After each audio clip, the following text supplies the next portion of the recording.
Hi, this is Eric. And Shumly. And we're the OC Timbals. Ride along with us as we travel to the northeast of Sri Lanka, to the city of Trincomalee. Join us as we explore the Tamil culture, the delicious food, and of course, the wonderful beaches.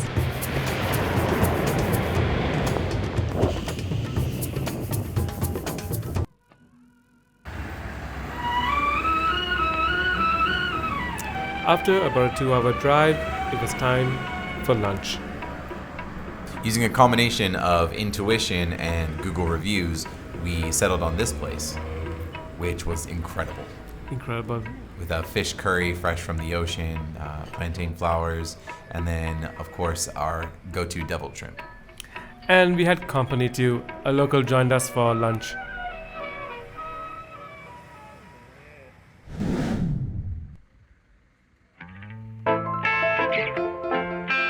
It felt like our tropical vacation really started at the Trinco Blu.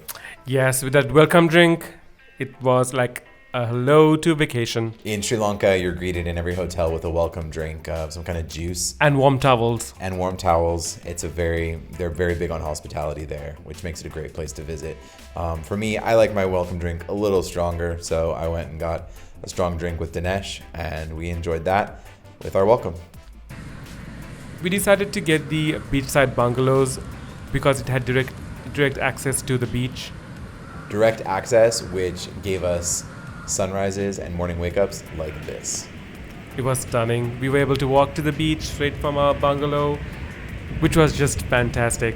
It really was, and every morning we went out and just enjoyed this view and took in the sunrise. And I miss the warmer ocean over there. It's much warmer, yeah, like bath water. The ocean was a little rough, though, while we were there in Trinco. They had just had a really bad storm. But I enjoyed walking into the water. It was such a beautiful place to stay. And we weren't alone there either, because we had the beach dogs.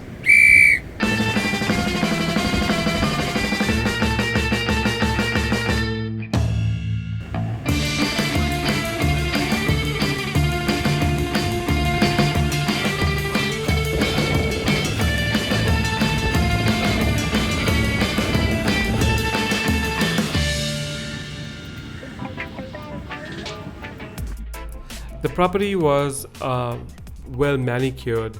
It was immaculate. And every morning and lunch and dinner we walked to the food hall.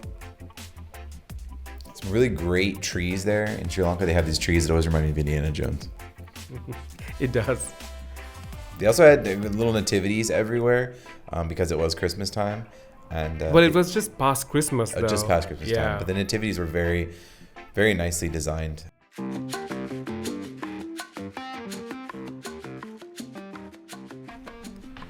And how can you not talk about the Sri Lankan buffets?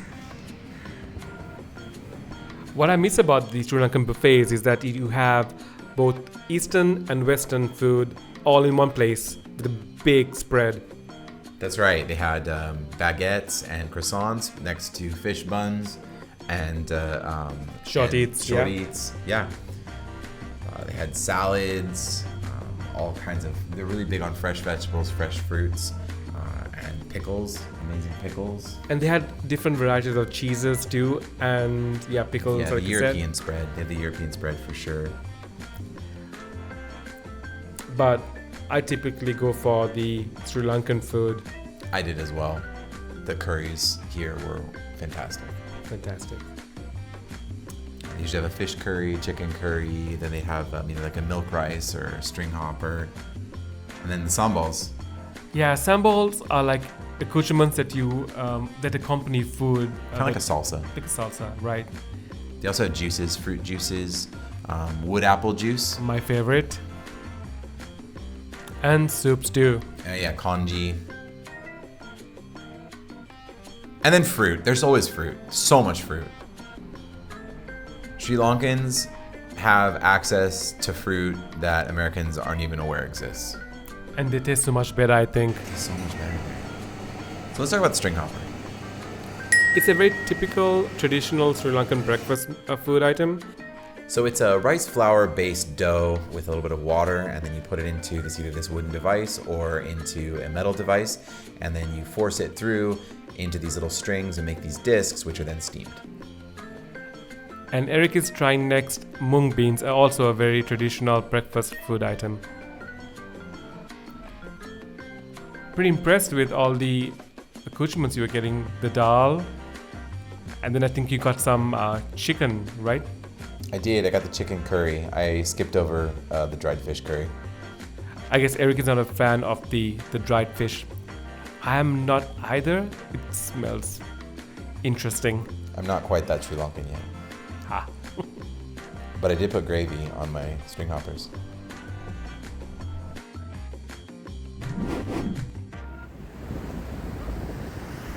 Since it was off season, we had the beach all to ourselves, which was wonderful. We went on a little exploration down at the far side of the beach and found a Tamil fishing village. We wanted to cross the inlet lagoon, but we didn't see any clear way across until a local fisherman, showed us that we could use the driftwood underneath. We just had to walk exactly where he walked. So the predominant culture in Trincomalee is Tamil, where they worship cows. So cows are freely walking around, roaming. And there's another wildlife. Are you calling me a cow? Sea cow. We were out on this outcropping exploring a deity that had been set up there. There was also a lot of crabs. A lot of crabs. Pretty big sizes too. They were quite large.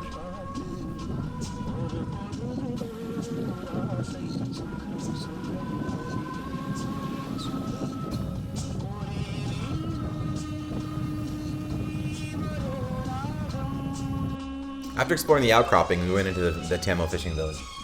Yeah, and they were drying fish. Yummy. Some people call it delicious.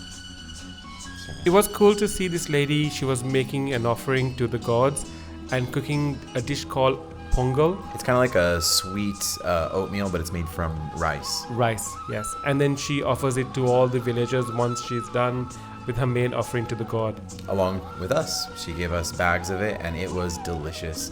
So tasty. She also had fried Vade.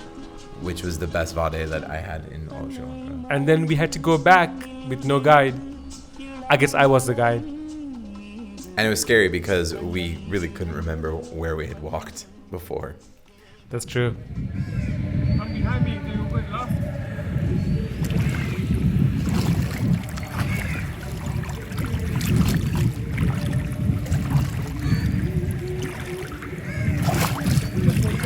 Oh shit, oh, it chopped it. Got it. Okay, great. The phone survived. Barely. I'm amazed that you picked it up in your first try. I was so lucky. I just shot my hands straight down into that honestly pretty icky water and was able to get it from the between the branches of a piece of driftwood. That was crazy. It was pure luck. Not pure smarts sticking my cell phone in my armpit while I was filming with your phone. No.